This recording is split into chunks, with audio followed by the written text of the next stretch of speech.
Pour l'observation, ça fait déjà 7 ans que j'ai le bateau, 6 ans que je le fais. Donc j'ai commencé avec Aurélien, qui travaille là-dedans.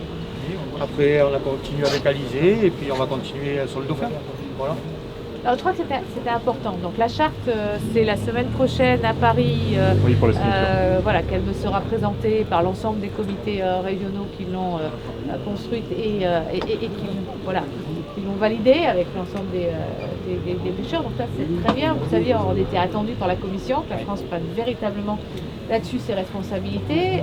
Et moi, je veux remercier les pêcheurs qui le font avec nous, parce que sans vous, on n'y arrivera pas. On a besoin de vous, effectivement, sur les questions alors d'abord, ce sont des prises accidentelles et que vous, comme nous, on a tous le même objectif, c'est-à-dire faire en sorte de protéger, parce que c'est une espèce protégée, les dauphins.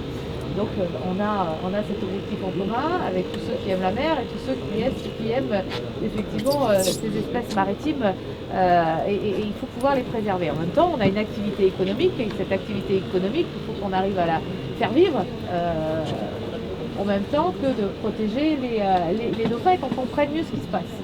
Qu'on comprenne mieux ce qui se passe, qu'on sache combien effectivement on a d'espèces véritablement, et qu'ensuite selon les calculs que l'on pourra faire, déterminer véritablement les causes de ces espèces que l'on retrouve sur les plages et qu'on a évalué à peu près 10 000 l'an dernier, sans véritablement avoir de données. Donc moi j'ai besoin de données précises pour après mettre une politique publique en place. On est dans la prévention, vous avez accepté les uns et les autres, soit de mettre des pingers sur les filets, soit d'embarquer des observateurs, soit effectivement de mettre des caméras, pour d'autres de jouer sur l'ensemble des outils. Et puis bien sûr il y a la question des déclarations, où là il n'y a pas de discussion, ça fait longtemps qu'on est au rendez-vous des déclarations, il faut qu'on le soit encore plus et peut-être il faut qu'on travaille sur la recherche d'une application toute simple. J'ai vu un peu les conditions de déclaration que vous avez. Bon, moi j'ai déjà fait la déclaration. Si à un moment donné, entre la caméra et la déclaration, tout se fait presque automatiquement, ce serait quand même pas mal. Hein, ça simplifie la vie du pêcheur.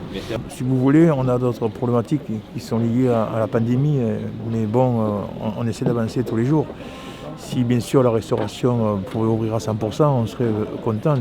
Ici, surtout qu'à Breton, parce que nous, on travaille dans les circuits courts, donc ça serait facile pour nous. Après, si Madame la ministre est venue aujourd'hui, justement, c'est parce que 5 bateaux se sont portés volontaires pour le premier semestre. Il y en aura après 20 bateaux aussi, des filières qui vont se porter volontaires pour embarquer les caméras à bord. Parce qu'il y a des captures accidentelles de dauphins et il faut montrer à tout le monde, et puis surtout aux ONG comme Sea Shepherd ou autres qui sont très régulantes là-dessus. Et nous, ce qu'on veut faire, c'est prouver que malheureusement, le dauphin fait partie de notre travail et qu'on ne fait pas exprès de le prendre. Il ne faut pas croire ça.